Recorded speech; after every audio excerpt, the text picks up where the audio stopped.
Hello and welcome back to Tesla News. My name is Marian and I'm your host today, and I'm covering with you some major updates from Grünheide, misinformation and clarification for that, because there's much rumors going around in articles that are sometimes, again, as today, published wrong in Germany even. So we will look into that, but looking into the numbers in China again, we had 70K yesterday. I reported about that from Moneyball here. But again, what I find interesting is that the Model Y numbers are way higher than the Model 3 right now. So it looks all good.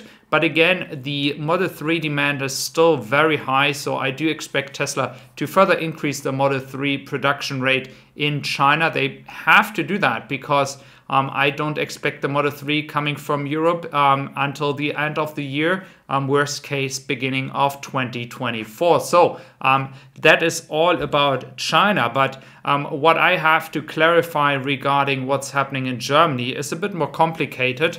There is an interview today from Mr. Steinbach in Germany, who is in charge of this entire permit thing, and that is the only person, as well as Mr. Vogel, who is allowed to speak publicly about this entire paperwork here.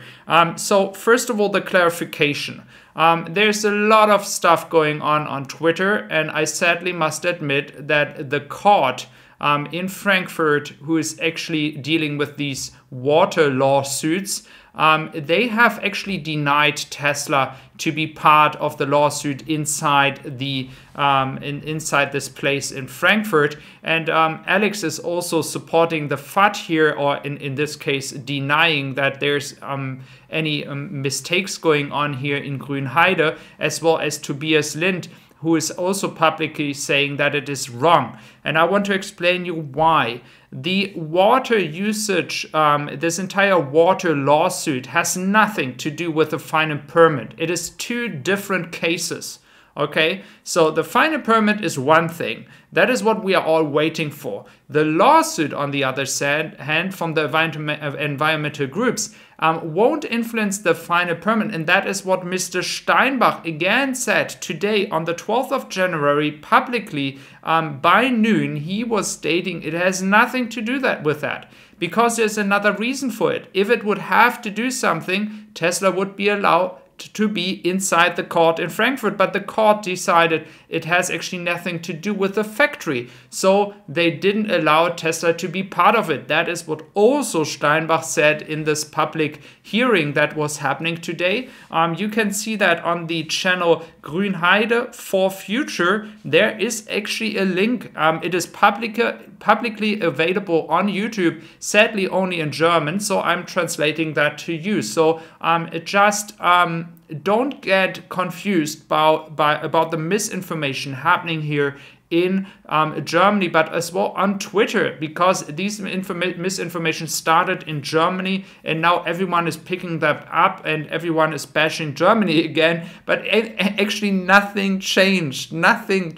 So again, this is sad that this is happening again.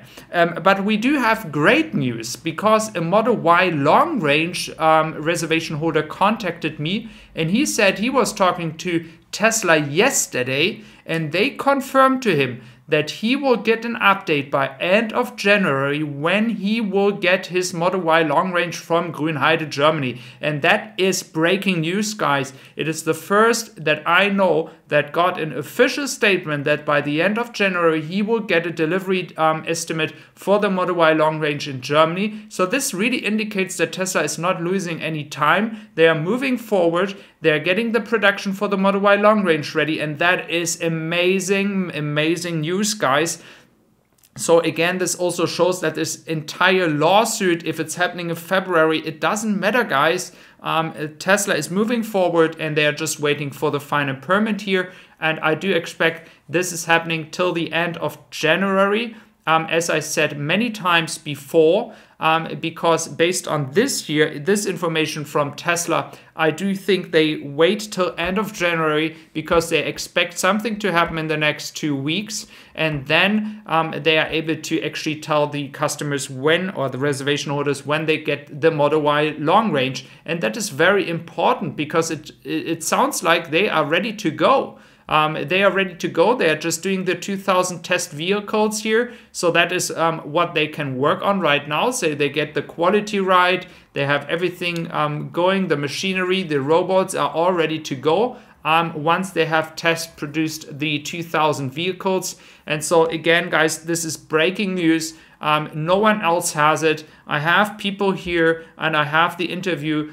You can look into it as I mentioned. So guys, hopefully if you do like my reporting here from Germany, do consider subscribing to my channel. I would really appreciate that. I'm really trying to give you accurate and good news from Germany. Now, new Giga press in Austin. We do have here another one, which makes it now 4 Giga presses. So Austin is further installing everything that they need to have.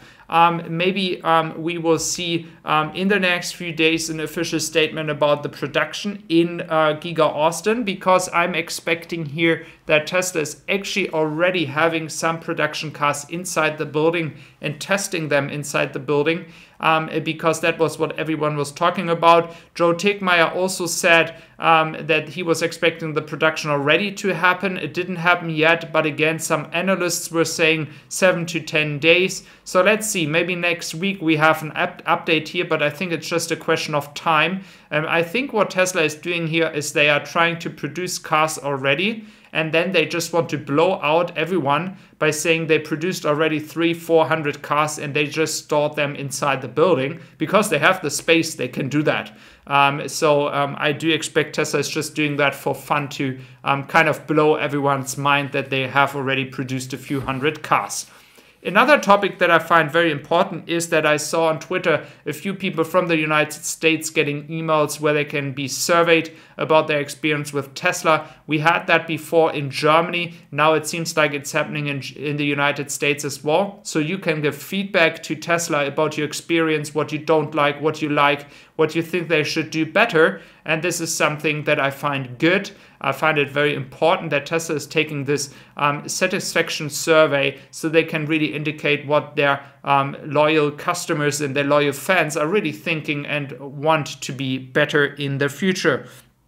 At the end of the day, I just want to remind everybody from Europe that your reselling price for the Model 3, if you are thinking about to resell it, might increase over the 12 to 18 months coming now, because the demand is so much higher than the current production. There's no reselling market, no sales happening from people actually currently selling the Model 3. You don't find anything on the website. So guys, this will be crazy times for the Model 3 owners. Thank you very much. Take care.